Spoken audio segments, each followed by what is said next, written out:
Hello and welcome to the Ramon Foster Show, starring Ramon. He's over there, and he's in Hendersonville, Tennessee, which we're going to be talking about specifically. I'm Dejan Kovacevic of DK Pittsburgh Sports. Just remembered who I am.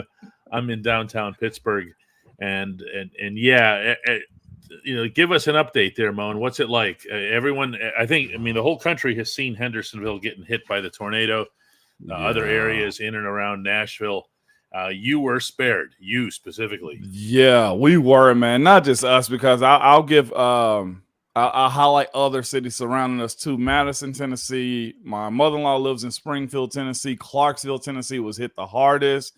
Hendersonville and Gallatin. I'm in Hendersonville. We were fine. I think we were about maybe 2 miles, no more than 5 miles away from it. It was so close, I recognized on the news exactly where it was. We were watching the updates and on our phones, on the TV and everything, man. And what's a cool thing, I know a lot of people, technology this, technology that. Technology saved us and a lot of others, I think, this weekend. That alarm going off, specifically at precision tracking with your weather app, like it gave us, hey, you are in imminent danger. Go seek shelter right now. And wow, man, you want to talk about, you know how the national broadcast system does the update and everything, DK? The phones were blaring. They told us exactly where it was, and they were spot on, DK. You want to talk about scary, man? It was all of those things, man. We lost power for a few hours, nothing crazy on our end, but again, about 2 miles down the road, me and my family rode through the day for the first time, actually. My brother-in-law is in the chat with us right now, too, Josh. He said we was out in the basement. We have a crawl space underneath our house. Everybody inside of the house. It was my family, his family, my mother-in-law, and my wife's cousin that was with us. We all had to go outside and underneath the house, underneath the crawl space. I got pictures of it, of us being underneath the house and everything. DK, I know. I heard from you minutes after it happened, and you were like, "Oh, like no." I mean, you got rattled. I know, and I had to be calm. Had to, and I had a plan in my mind too. If y'all ever in that type of weather, what that type of stuff can happen, whether it be hurricane, tornado, heck, even those crazy snowstorms that you get up north, have a plan for it, because if we didn't, and that tornado had actually tracked the other direction, like it was pretty powerful. I think it was a EF2 and an EF3 that hit both, like, all the counties. And if you're not, like, that's 120 to 150 miles per hour. Like, I saw tree trunks as wide as a friggin' as wide as a half a house twisted, pulled up out of the ground. The light poles were twisted like toothpicks. Like, legitimately, like, seeing stuff, DK, right here in where I live at in Hendersonville, that is not noticeable. We were fine. We were more than blessed, man. And again, I see a lot of people saying the winds are crazy. I heard the sounds of it is crazy. Sounds like a train. And what was so crazy about it, DK, is the tornadoes, they said it was about 22 of them that dropped down. That touched. 22 of them. And the way it looked from where we've rode around, there's a house right here that's fine. And then there's a whole block of houses that's knocked down. And you couldn't tell any rhyme or reason how it moves, where it's going. So when everybody I know want to be tough guys, when Mother Nature plays around, you can't win that game. It made you feel small. It really did, DK. I'll put in there the link. I know my daytime job has a lot of stuff that they're doing, a bunch of people around the community. I personally don't have a foundation for it, but it was a lot of people are doing a whole lot of helping and a lot of cleaning up, man. It's pretty significant. Well, we're going to do some helping here today, too, on the Ramon Foster Show for the victims of the tornado in Moan's neighborhood here. Any contribution that you make to this show, 100% of it today is going to go to the tornado relief. We're going to take care of that ourselves and get it there. Yeah. It was real, DK. A couple of children passed away from it and everything, because we hadn't had any. You know how you're used to snow, DK, where it's like, oh yeah, we know how to navigate this. I know how to, drive in it. We've in Tennessee this year, they said we dropped our guards. We hadn't had any significant crazy weather in 4 months. You know, you usually have a thunderstorm or some straight line wind or something And like that. there's flooding in that part of Tennessee as well too. Nashville gets hit with a lot of that. But a straight up tornado, for anybody who has not been to Nashville or been around the area here, it's pretty hilly. It is. And you wouldn't look at it and think to yourself, you know, oh yeah, this is a place that can get hit by this.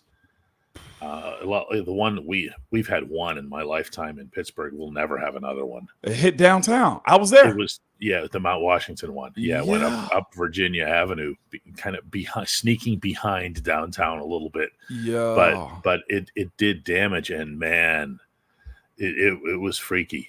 I mean, it's just not like you said. We're small. We're insignificant. You don't even stand a chance. No, you are nothing. I saw trees that are probably 150 plus years old. Probably, I'm just throwing a number out there. But old trees, DK, with the whole entire roots of the trees were lifted out of the ground. Imagine that, you know? And the crews here are working the hardest to get everything up and going, man. My kids were out of school yesterday and today.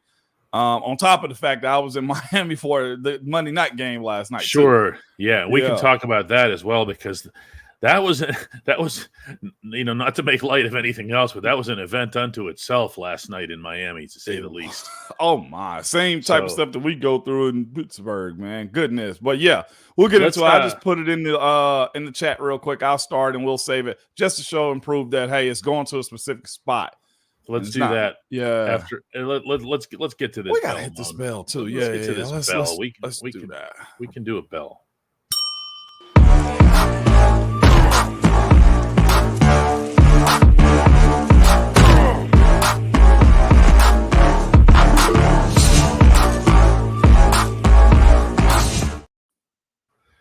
Yeah. Once again, any contributions, 100% of them, no filter, no costs taken off. We don't, you know, we're not going to make this complicated. 100% of everything that comes into this show today will be going directly to a relief fund for the tornado victims in the area, and in the Hendersonville, Clarksville, Nashville, and those areas there. It hit hard, and of course where it hit Moan, that's hitting it home. It did. Closest I've ever been to one in my entire life, DK. Pretty wild, man, to have them phones just blaring and going off like that. Goodness gracious. Yeah, actually, the phone thing hadn't occurred to me until you mentioned, you know, because that's the modern, you know, old school World War II sirens. Yeah. But in the modern world, it's not just, if anybody thinks it's just your weather.com app, it's not. Your phone goes berserk. It does, because of the emergency system, which they'll test. I think they had one just 3-4 months ago, a national one. Remember, everybody was commenting on it, and this is what it's for. And it goes through your mute, your do not disturb. It doesn't care. It does not. It starts screaming at you. Yes. And good ideally, that it does. It helps. Yeah, I was going to say it helps people and saves lives ultimately. It does. It did on our end, man. Just on a small. I mean, again, everybody's guards were dropped when it come down to, you know, saying, "Oh, we'll be fine," because we've had warnings and straight line winds and stuff like that. But this one actually hit where I'm at, and it's not just about what we are, but people were just caught off guard. Hey, like 3-4 o'clock in the afternoon, like businesses were still open. And again, they're speculating that about 22 tornadoes touched down across the city. Just the perfect mashup, DK. Yeah.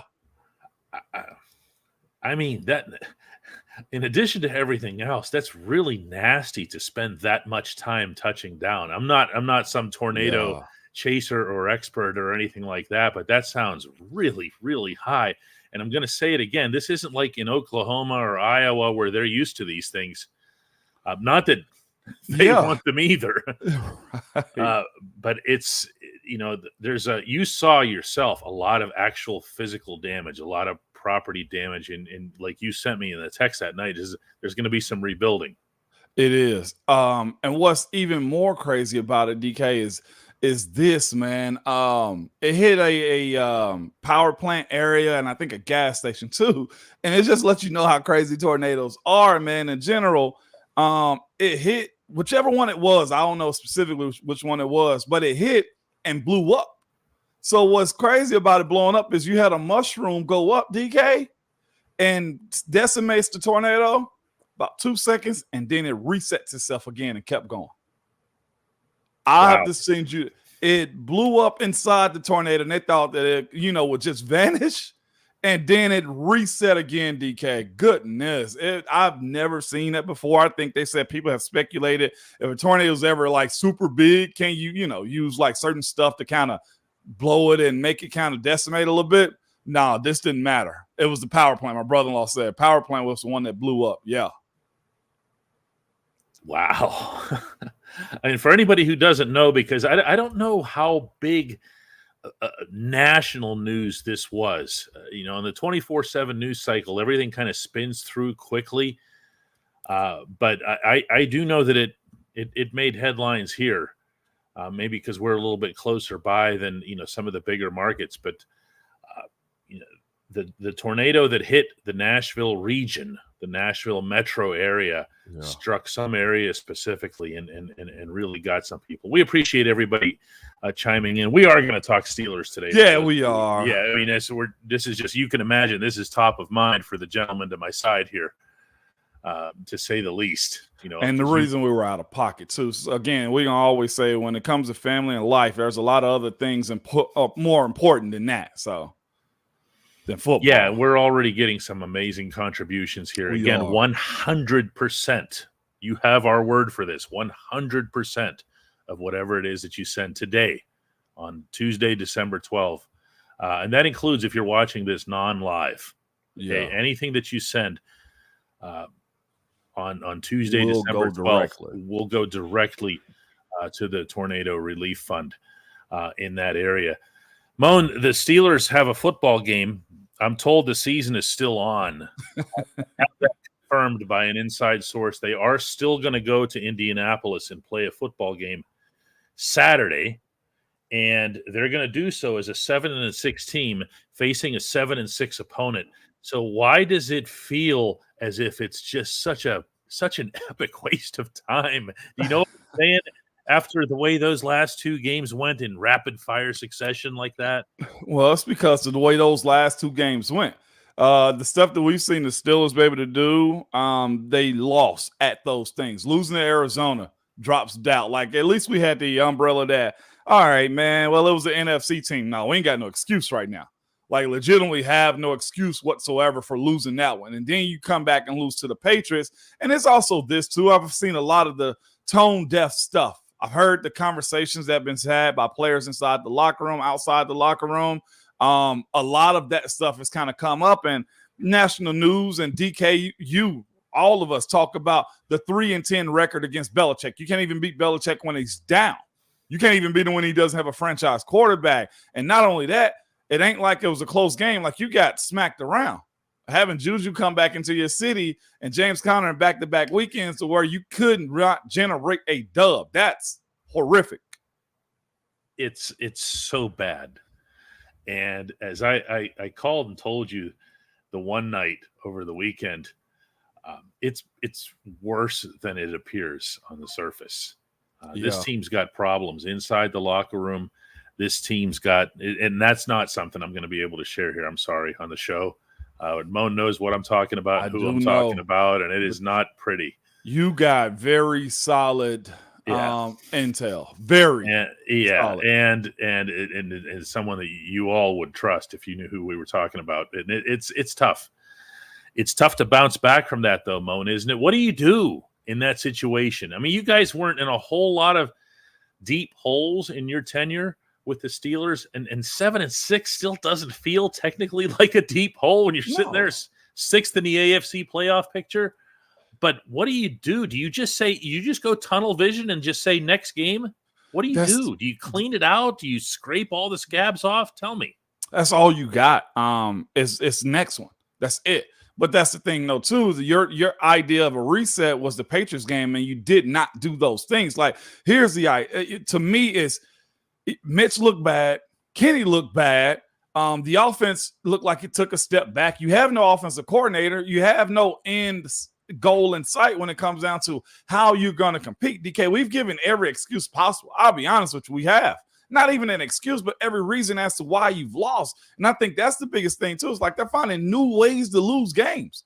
You know what I'm saying? Like they're finding new ways to be stagnant when it comes down to how they're operating. What do you do, DK?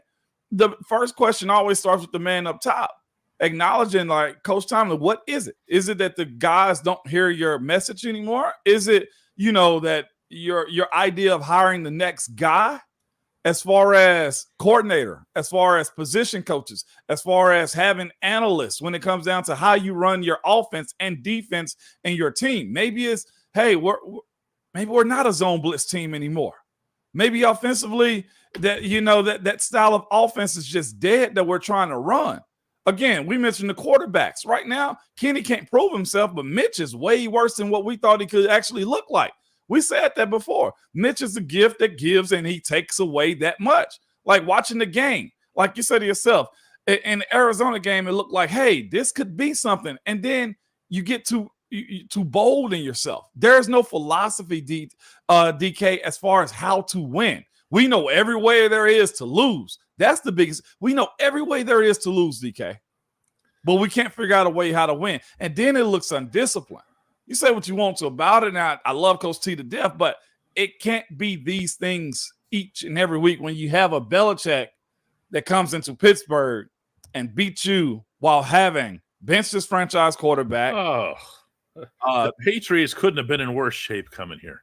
They couldn't. Like, No. we should have buried them. And actually, in the tours in the what's the Christmas Story, where Ralphie's holding on to the slide, and Santa Claus just put his foot in his face and kicks him down the slide. We expected that to happen in this game against the Patriots. And I just want to harp on that one because that's the one that was at least your measuring stick. They suck. At least on the NFC side, as far as Arizona's concerned, like, all right, they don't really hurt you as much. Kyler Murray came back. Maybe they're a different team than what they was before Kyler Murray got back in, okay? But the fact that you knew that Mac Brown was benched, Bailey Zappin was starting, they were coming into Pittsburgh, and you still lost, DK, that's when it becomes, all right, I'm going to take these off. Whatever you said no longer matters. I can't hear you right now, DK. Like, that's what it is. Yeah, I want to come up with, and I usually do, Moan. I try to come up with at least potential solutions, ideas for solutions, and I'm sitting here as a blank slate right now. I really am. Yeah. And I could throw on top of it that I don't like the quarterback situation. I really don't like that TJ Watt and Alex Highsmith are both in concussion protocol. I've got issues with this team. This team has issues with this team, infinitely more important. And I'm not sure where it goes. I feel like something significant needs to change. And I don't know how that changes without a change at head coach. Up top. Yeah, I just don't. That's not being mean. That's not being, this guy, that guy, whatever else. It's just I don't see another way out. I mean, do you tell me how this team just all of a sudden going to show up in Indianapolis and just play lights out and look like a well-oiled machine? How does that happen, Mo? With Gardner Minshew, and you just got beat by Bailey Zappi? Yeah. Here's the other Gardner side. Minshew's an actual quarterback. He is an actual quarterback. We had this written down from last week, and that's right. We have this as much as we're talking. Okay. For anybody who can't read that, it says, how long does Coach T want to hang on? That was written down here on the show last Friday. And the intent was to talk about it before the tornado hit Moan's area over the weekend. It's a good subject, and it's legit. I mean, how long does he want to hang on? Does this circumstance change anything right now? It has to, DK. As much as I want to give a conversation to, hey, they're young, hey, they don't have their quarterback, hey, this is a new territory for this group. What is this? 2 years removed from being a 3? 2, 3? This is the second Removed. And we hadn't seen much of a response from this team actually, pulling up its bootstraps and going in a different direction. The picks have been somewhat hit and miss. The quarterback specifically, I think, is going to be a miss, in my opinion. When you look at the offensive line, it's issues there, problematic there. And here's the thing, too. Screw it, DK. We might as well just go ahead and start going into a couple of, the Hey Moan stuff that we've seen. Joseph Arroyo, real quick, said Big Ben and Troy said the Steelers are gone. They need to go back to them. There's a lot of that, too. The change, the carryover of veteran guys being around. Like, there is an aspect of where you can just yell so much that you just like, you know what, screw it. It's much more of them than it is of us. It's much more of those young guys and guys that just want to do their own thing. I saw a quote this weekend about George Pickens, the complaining and just spouting and just a temper tantrum on the sideline.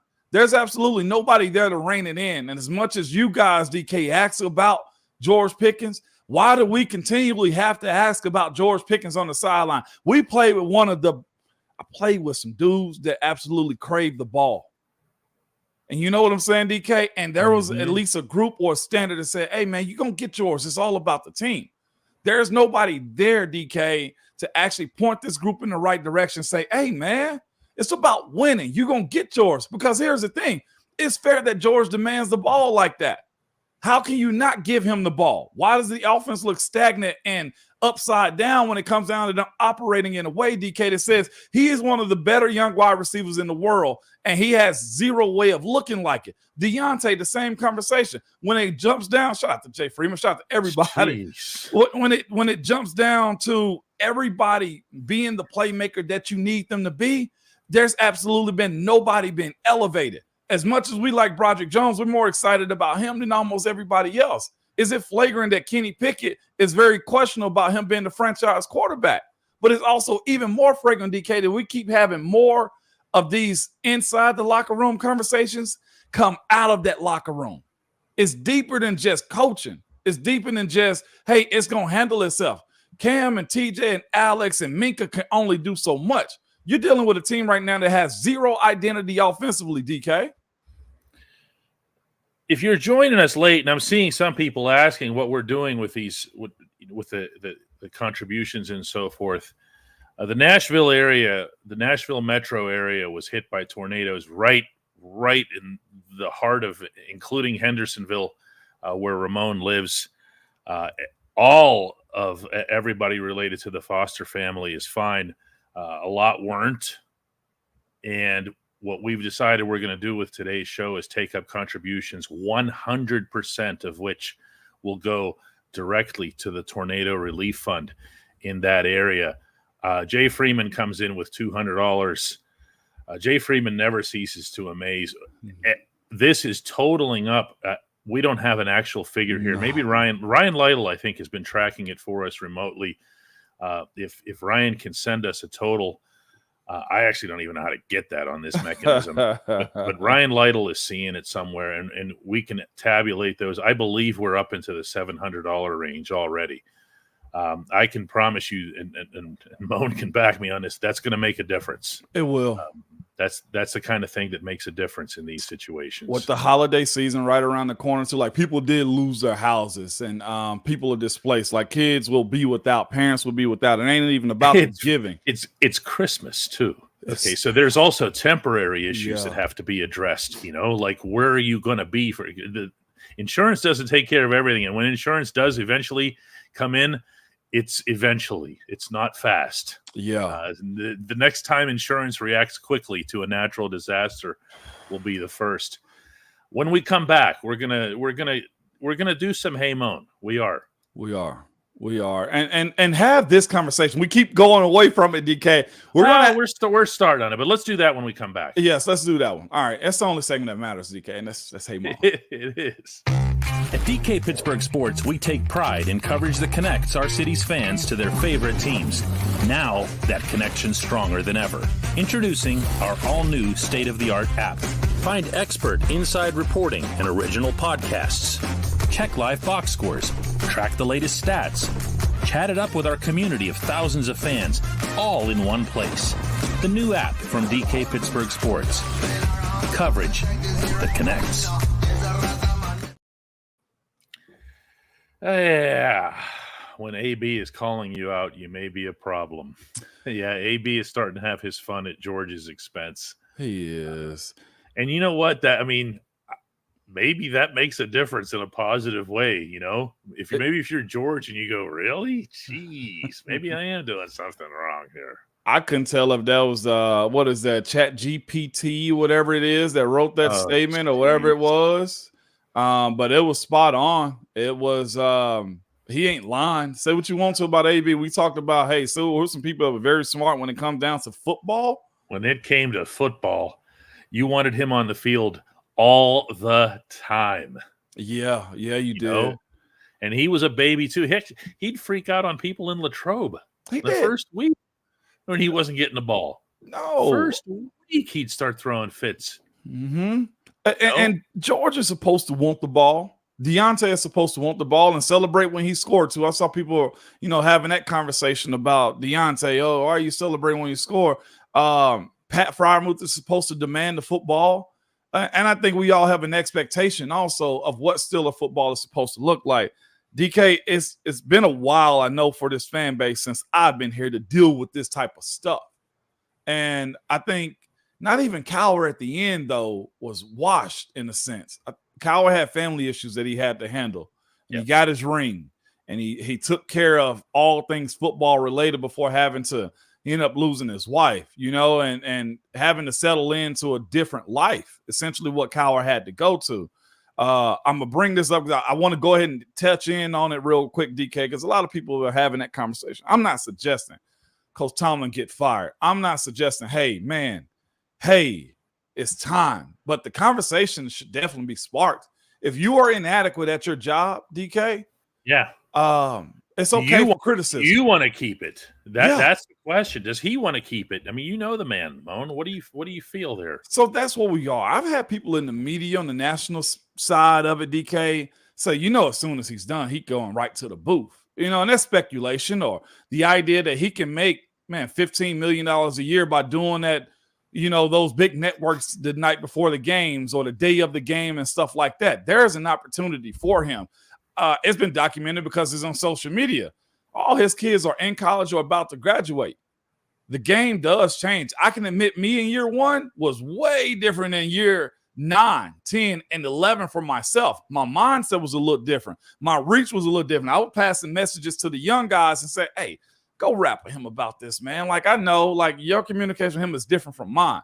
As far as how long Coach T wants to hang on, that's the question that we're asking right now, DK. I think it's set up for him if he wants to walk out. I don't think anybody have any, man, you suck, or, hey, man, they booted you out. Right. I do think people run their it just runs dry at times. Now, I don't think this is a Super Bowl team this year, and it won't be one next year too. Does he want to see a real rebuild all the way through? Because here's the thing too. If he does, it honestly also means you might have to go get another quarterback. And I don't know if you can want to go through another quarterback situation. Yeah, that's rebuild 1.5. I know. So that's two of them. Yeah, and you're talking about almost unquestionably a new offensive coordinator. Why do this with the same head coach when these have been the results now steadily since 2018, really? Okay. Why? That's the part where I think, Art Rooney is he's not old, but he's not young either. And his next big move as chairman of the board, as the controlling owner of this franchise, will be his first. Okay, Dan Rooney's had his moments where Dan had to come in and step in, and I know that's a lot of the banter now. He's not his old man. His old man would have had this taken care of. We don't know that. What we do know is that Dan had his moments. Yeah. And that Art has yet to have one. And I don't consider, sending Bruce Arians out and bringing in Todd Haley to be some major move on the part of ownership. Okay.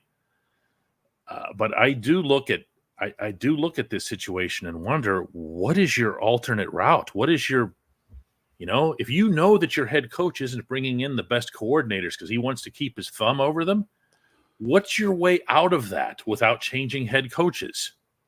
So here's been the philosophy, and I know a lot of people have kind of brought this stuff up. It's two types of coaches that are in this league, and this is just speculation of what people think, okay? But it's coaches that hire because they look to elevate and have a tree of coaches. Tony Dungy's that way. Andy Reid's that way. Shanahan has a tree. If you look at it, Coach Tomlin doesn't really have a deep tree as far as coaching. He doesn't have any tree. As I put it in a column the other day, he doesn't even have fungi on a mushroom. Okay. Yeah. And so the other coach is the one that will hire coaches who are a little bit less than, because at the end of the day, you can fire them and you have job security. That's two types of coaches. Look at them. They're around the league. And it happens from time to time. I think Coach Tomlin's reluctancy at time to hire outside, to hire that young Thundercat of an offensive coordinator, to always promote from within. Right. I don't know where he got that method from, but it seems to be a little dated. Just a bit. That's just the honest truth in it. The fear that your underling takes over your job. Nobody wants to give up that job. How long Coach T wants to hang on? I think it's until the voices get a little bit louder. The cries, the need for a standard, DK, is lost. What's the standard right now? There isn't much of one. I'll tell you this. I think he would not want to be in the position that Matt Canada was in. And Canada was, and we said this at the time, Canada was shielding him from a lot, meaning in the media, in public. Okay. Oh. Now there's no Canada. And when they're angry at Acrisure Stadium, and they might be lucky that they've only got one more game there this year, they're not going to be chanting to fire Mike Sullivan or there's no more excuses. Or Eddie Faulkner or whatever.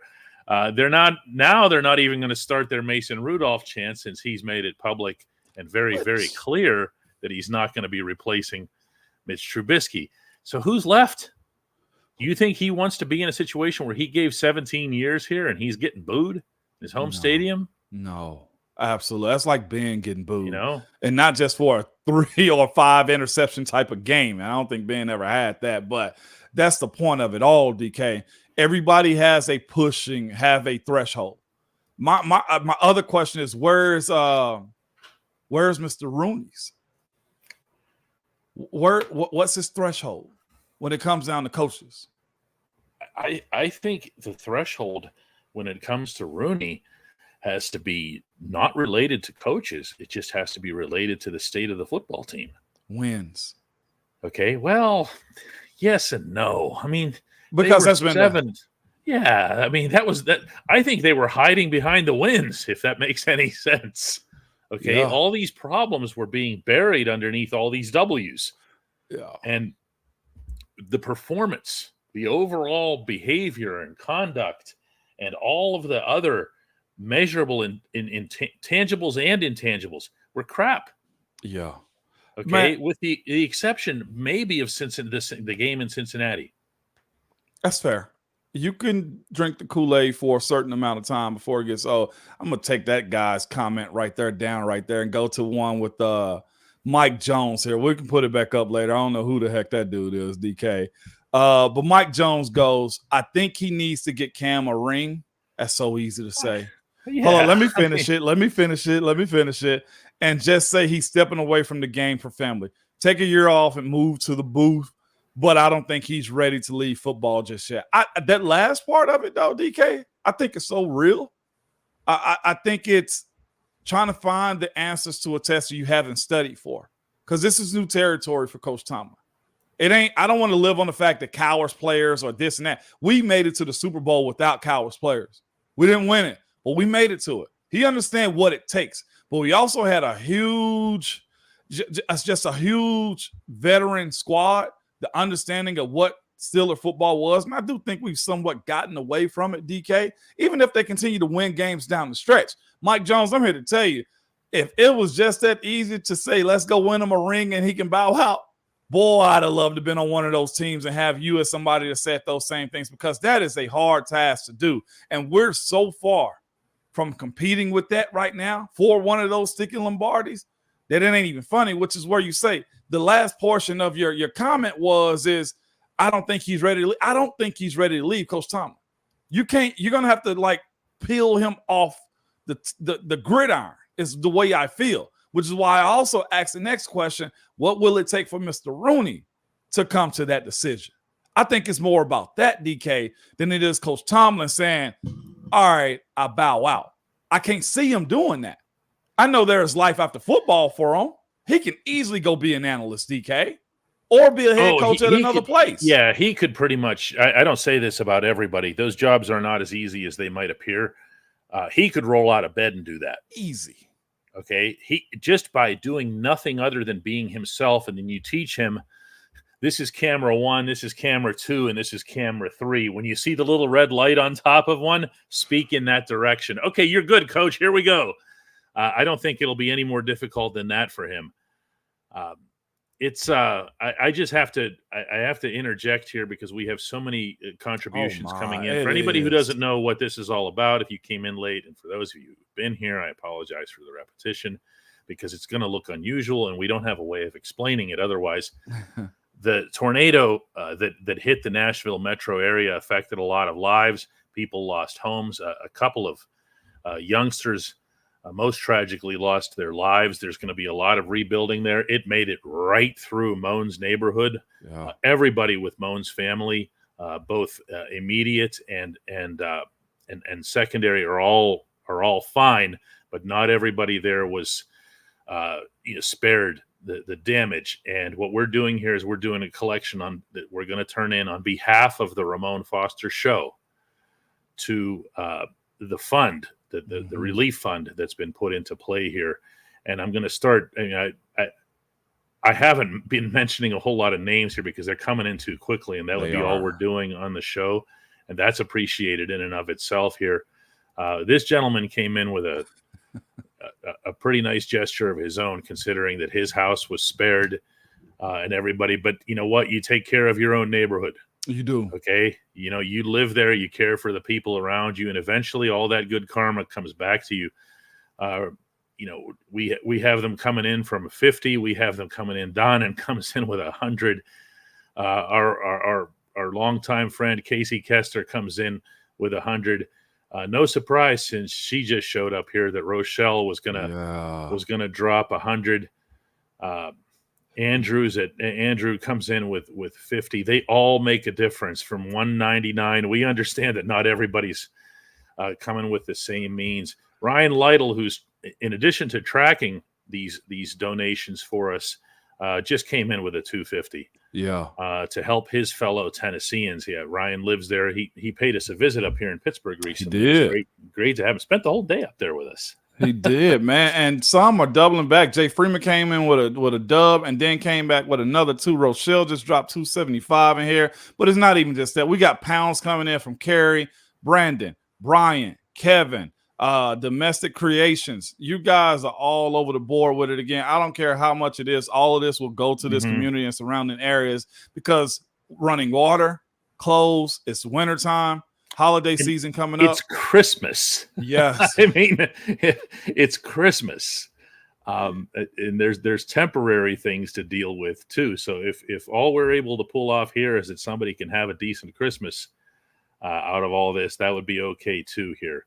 Rochelle is actually apologizing, if you can believe that. She says, I came late, so I didn't know. Prayers up. Yeah, that's on me. I wasn't going to, I don't want to have to, say it, several times and whatever, because we do want to talk about football today as well. But yeah, we're going to have a number here that's going to tell everybody what we have, not only today during the live show, but again, if you're watching this later, don't feel like you missed out. Right. Okay, this is going to run anything at all that arrives here to us on Tuesday, December 12th will go toward that cost. So the full total number we won't have for you until tomorrow. All you're going to hear is what we have when it came through on the live show. Moan, I hate to say this, but it's almost a relief to talk about something else. It is. That's not the Steelers. I mean, it's not easy to come up with subject matters. It's not easy because, again, you don't have these solutions. I want to ask you. I got a good one if you want to. Go ahead, though. I just want to ask, because I've been meaning to ever since last night. I saw you on the sideline there last night in Miami, working for the Titans and as part of their crew down there. And you're down there for magic. Yeah. Okay, anybody who didn't see the game last night, the Titans were down 14 points with less than 3 minutes right after Frank Wycheck passed away. Yeah. If you don't know what that means, if you don't know what the Music City Miracle means to the people of Tennessee, and then to have the state hit by this tragedy this week, and to lose Frank Wycheck, who was one of the co-authors of the Music City Miracle, still the greatest comeback I've ever seen in my life. Okay. Crazy. And to have the Titans come back from 14 points down and to have Will Levis, the franchise quarterback, did you see him? I saw it. Lost his mind in a positive way. It was just, to see a rookie like that. What a scene. Tell me about it. DK, it was phenomenal to see. One, the love that outpoured for Frank Wycheck was insane. I remember when the Titans came here. Number 89, Frank Wycheck was a part of that. Like, we didn't have a pro team here. Everybody, which is why there's a big blend you'll see on here from Titans fans and Steelers fans, Cowboy fans and Titans fans, 49ers fans and Titans fans. Like, there's a bunch of intermediate fans between the two. But I remember when Frank Wycheck and Javon Curse and Eddie George and Steve McNair came here to the city from Houston, and what that meant. Deal. Yeah. Big old deal, right, DK? And he played the game the old school way. He was a huge, he's a pillar. As far as the Titans. He's Heath. There we go. He's Heath Miller. That's it. And Frank Wycheck was Heath Miller. We had some of his we had one of his former teammates come on too. And I'll get here and then I'm gonna go back to the point of it all too. We speak about the mental health of guys. Frank was documenting. He talked about it openly about how he felt his head trauma was and everything too. And we as players, sometimes we joke about with a lot of stuff. And one of his former teammates, and I've worked with him at the station, Brad Hopkins. You know Brad Hopkins, the tackle. Played for the Oilers and Titans, man. He came on very sombersome on Monday, DK.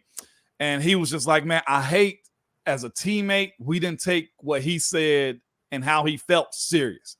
He said that was my only regret. The CTE. The CTE. He said when we spoke about that, we joked, oh, look at Frank. He plays the game the hard way. What are you, a doofus? And I heard it in his voice, the regret of not understanding what his teammate was going through.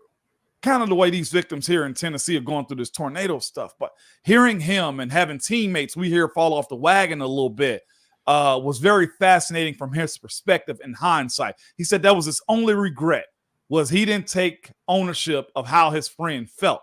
And I thought that was very unique because the impact of how he made people feel, DK, was the only thing we heard on the radio when we were doing his tribute.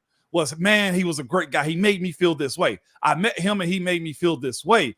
And going to Miami, playing against that team on Monday Night Football when they were a double-digit underdog, watching that team be resilient, watching a young rookie quarterback in Will Levis who dropped out of the first round with a coach that's a hard ass and Coach Vrabel that's trying to earn the respect of being an NFL pro, pull his team out, DK, and win. Whether you say Miami was banged up and hurt, he still went on primetime and won.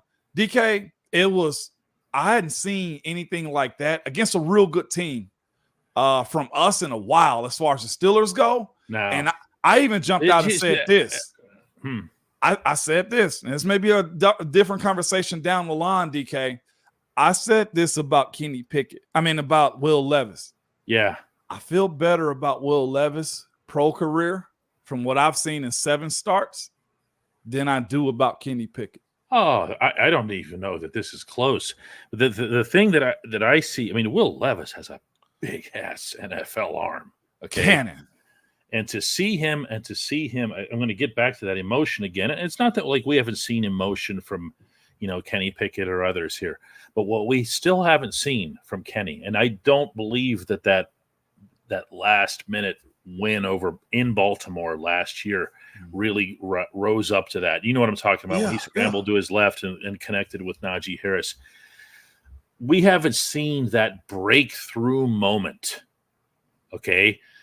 And that was, how we all do that. We think of things in a Pittsburgh-centric way. Yeah. You're watching that and you understand what the moment means to Nashville and to that franchise last night. It was a moment. But this team hasn't had a moment in a long time. Okay. And moments are they're made from great character. They're made from great camaraderie, but they're also made from talent. Damn it. Okay. And I'm looking at Will Levis. I'm looking at the quality of the plays that he made when they got close to the goal line. Moan, he was moving to his left and right, and he was finding dudes and running when he had to. And it's different. I never try to blend my 2 shows, my morning show with this show. Ever. Yeah, I brought it up. No, I want know everybody to know that. But there are certain parallels I was moved by it. that we can talk about. I've seen Will Levis stick in the pocket, deliver balls with his feet first before his arm. Yes. I've seen him eyes down the field where there's a guy reaching around him. Bradley Chubb last night was probably this close. I'm talking about 3 inches from swiping the ball, but his technique was ball high and tight, both arms around the football, and he stepped up real quick and delivered the ball for a touchdown, DK. I've seen him not get scattered in the pocket. Now, I've also seen Will Levis run and hit DBs and linebackers with his shoulder. But I'll tell you this, his size and durability and that spunk and fight, DK, you know that you can live and build with that. You can build around a guy like that. We've seen Kenny do those superhero type of things, and then he's injured, and then he's out. Or ineffective, just flat out ineffective out of nowhere. And it hurts the Steelers immeasurably, and it hurts Kenny immeasurably that he's not going to be available for a while. If he comes back for the final couple of games, then it's going to be, he was rusty, and you're still not going to have a real feel. No. Here, this was Kenny's performance over a full season, other than to say that not only did he get hurt, but he might have gotten himself hurt. Yeah. Because of his style of play, because he kept fleeing the pocket. And I look at some of these guys like Levis, and he's not alone. I mean, we've talked about C.J. Stroud.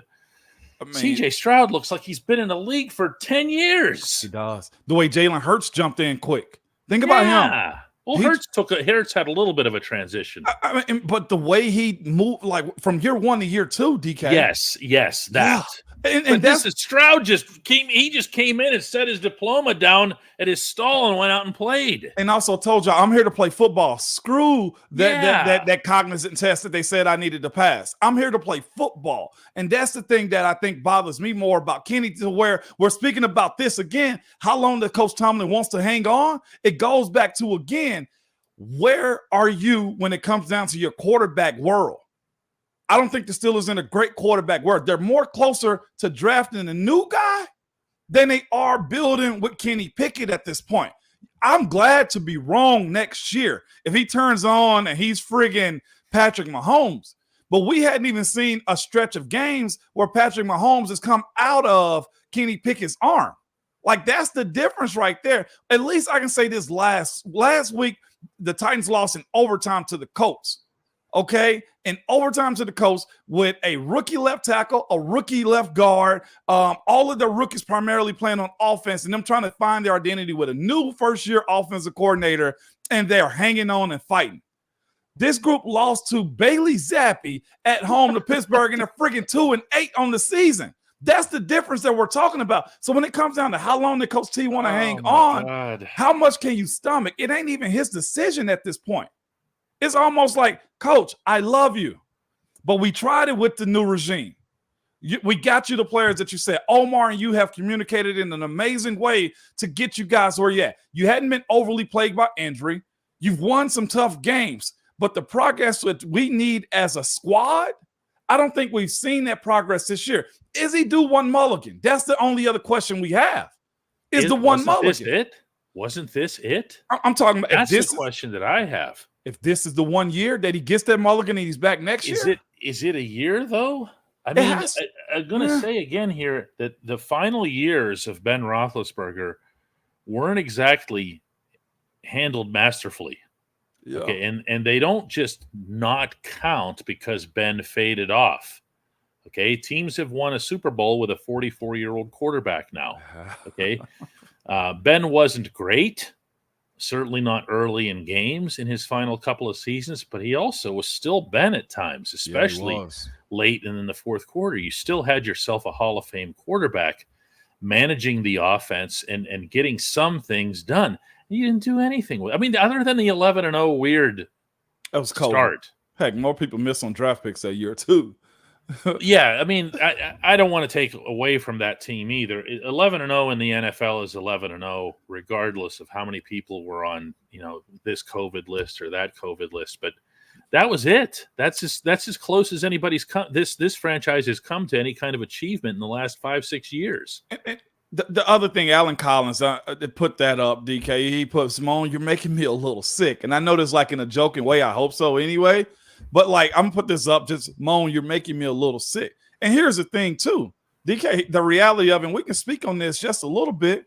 It ain't no promise that the guy behind Coach Tomlin, whenever that is promised to be your savior anyway. Yeah, you don't know that. It's a dice roll. I mean, there's a lot of different ways of looking at it. One thing I do want to bring up with you today, by the way, we've done just a terrible job of getting into certain things specifically.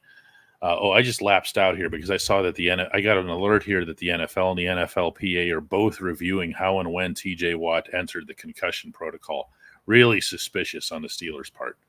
The fact that he was fitted for a visor after getting his bell rung, very clearly getting his bell rung earlier in the game, means somebody knew something. A tinted visor.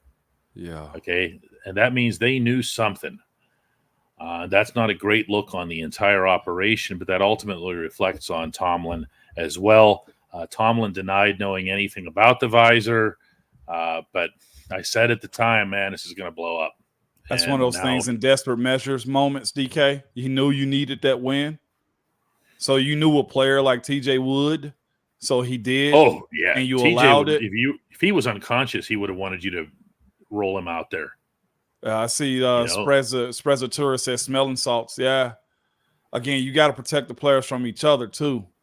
And themselves. So, yeah. Here's what I was going to – Go ahead. This is what I was going to bring up here before this alert here threw me off. Jay Glazer is Mike Tomlin's only trusted media person, and I don't think that's an exaggeration. Jay Glazer of Fox Sports. Yeah, they're friends. They hook up together, and Tomlin makes no secret of this. When Glazer comes to camp, you've seen it, Moan. That's his guy. He's riding around in a cart with him. Now you're gonna think, well, you should be jealous. I don't want to ride in a cart with the head coach. But where Glazer is concerned, the one thing that I've learned over the years is that when you hear Glazer say something about Tomlin or about the Steelers, it came from Tomlin. Okay? Almost without fail, 2 and 2 add up to 4 when this occurs. Glazer said that he thinks that the Steelers ought to look into making a trade with Washington that would involve Tomlin. Okay? He said that? Today. Where is Coach Tomlin from? Mm-hmm. Virginia, Washington, right in that area. Maryland, Yeah, the DMV. It's Commander's territory. The DMV, yeah. Yeah, and now and it's not like the Commanders have been coached really well for Everybody a while. wants to go home. Everybody wants to go home. Everybody, and I believe that Tomlin has football left in him. I do too. And if you're the Steelers, why fire somebody when you can get yourself a couple of really good draft picks for him? And that's the way these head coaches go. If you look at what the going rate is, look at in Denver, Sean Payton. Sean Payton, first round. Might be coach of the year in the NFL. Yeah. First round and a swap of second rounders is what the Saints got for that. That's wow. But that coming from Glazer. Wow. That might as well be Tomlin getting caught spray painting it on the top of Mount Washington here. Yeah. It's just like here in this Nashville market, if Diana Rossini says something, there's speculation that it was told by Vrabel. It's right by Vrabel. Yeah, because there's a relationship that goes back to Vrabel's playing days in New England. Glazer said that? Glazer said that. It's the biggest news of the day, and yet it's not news at all. It's funny how that works, huh? No, that's big time. You have to know how to be able to filter some of these reports. I've been doing this a long time.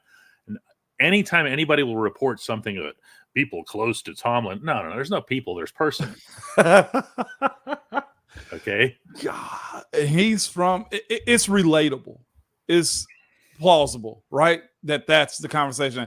And Pittsburgh Toddy, I don't think you're trading a coach for a coach. I think you're trading a coach for draft picks. Rivera's just out.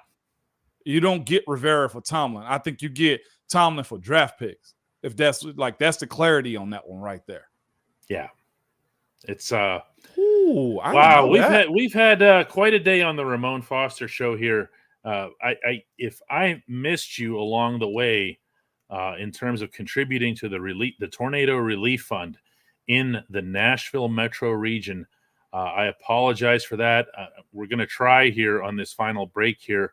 I see the boss is coming back to her seat there. We're going to try to get a total here of what we've gotten so far during the live show. Ryan Lytle, if you're still there with us, if you can do your own tabulation, it would be much appreciated, and we'll put that up on the screen as well. So, yeah, let's call this one a day, Moan. We're just about at the 1 hour point. Yeah, we are, man. I gotta go pick up my son here in a little bit too. Again, everybody, legitimately, thank you all for the donations.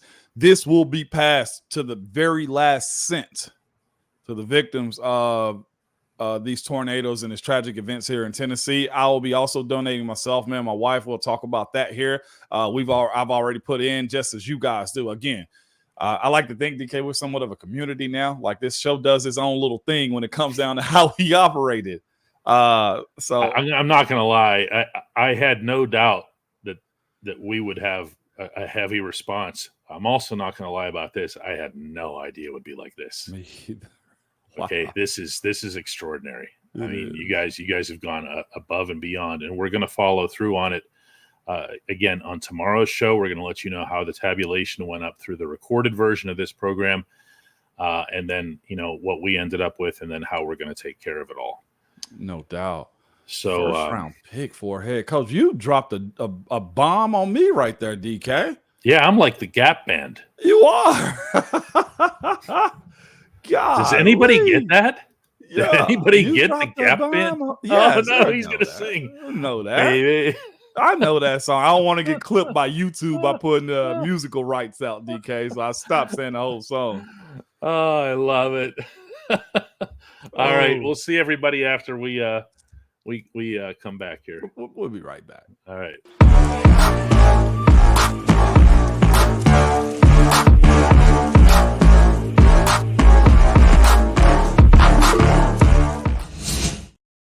Yeah, here I'm asking the boss now for the any close tabulation. Yeah.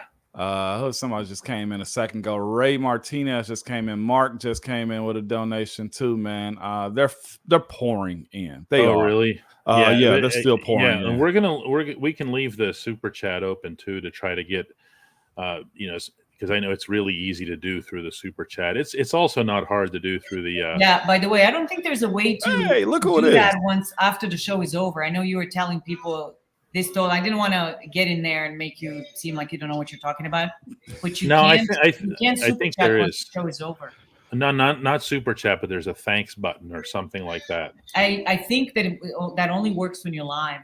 Oh, okay. Well, then we can leave this window open even after we're gone. Then I guess we can go and see. I can go and see now because it's over. Let me I was also, yeah, that's what we're asking. Yeah, I was also trying to post it in the chat, but it wouldn't let the link go through. Maybe because they thought I was spamming or something like that. I just sent the link to DK. Maybe underneath the description of this, we can put my day job's link to donate in the description if y'all okay with that, Dolly. I see it. Yeah, I can do that. I think I can do that. I'll pin it. Yeah. Yeah, we can put it in the description, but also make it the first comment under the show. Pin it. Yeah. Mhm. I just sent That's it what to I you meant. also, Yeah, DK and Dolly together. So it'll be there. Yeah. Yeah, We'll I can't take care find a way to do anything once the show is over. Nothing that's No, obvious. we just need a tabulation. Yeah. Oh, you mean now? Yeah. Well, that's gonna be. Well, you don't have to do it out loud. No. It's not that I'm trying to do it out loud. Usually there's a screen, but I just logged out of it, and I don't know if I can get back to it. Let me see if he shows it to me after the fact. Yeah, it may show, Yeah. and you can keep your window up and put it in afterwards too, Dolly, like we do at times. I'll keep my chat up if you send us a screenshot. Yeah, no, that's okay. that's what I'm talking about. I closed that out. You got to close it out first. Yeah. Oh, she's gone. It's magic. Yeah, let's get. We're going to see if we have some kind of tabulation here from Ryan or anybody. Even as the contributions continue to come in here, I don't know how to find that number, but I do know that it's available. Yeah. Michael Walker doubts my Gap Band knowledge.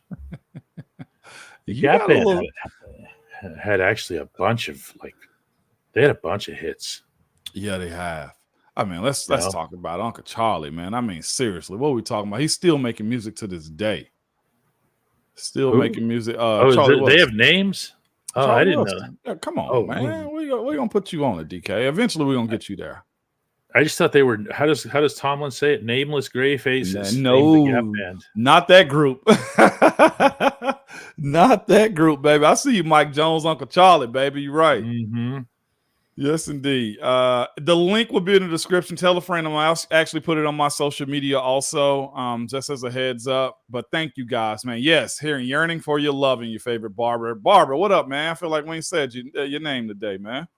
No, Barbara came in twice. He did. I missed saw it. with the contributions here. Okay, do we have the? Oh, here she just sent something. No, that's not it. Okay, so there's no countdown of contributions. Not until we close it out. By the way, Alan Collins just came in. Okay, we'll put it up. We'll put it up in the YouTube comments then afterward. All right. Yeah, it's got to be. doubt. It's easily over $1,000 and well over $1,000. I think it's closer to $2,000. Yeah, but we'll let you know there in the comments. All right, go take care of family, Moan. I will, man. Thank you guys for your thoughts. I had a lot of tweets. People emailed me also. You guys are freaking phenomenal. Y'all are.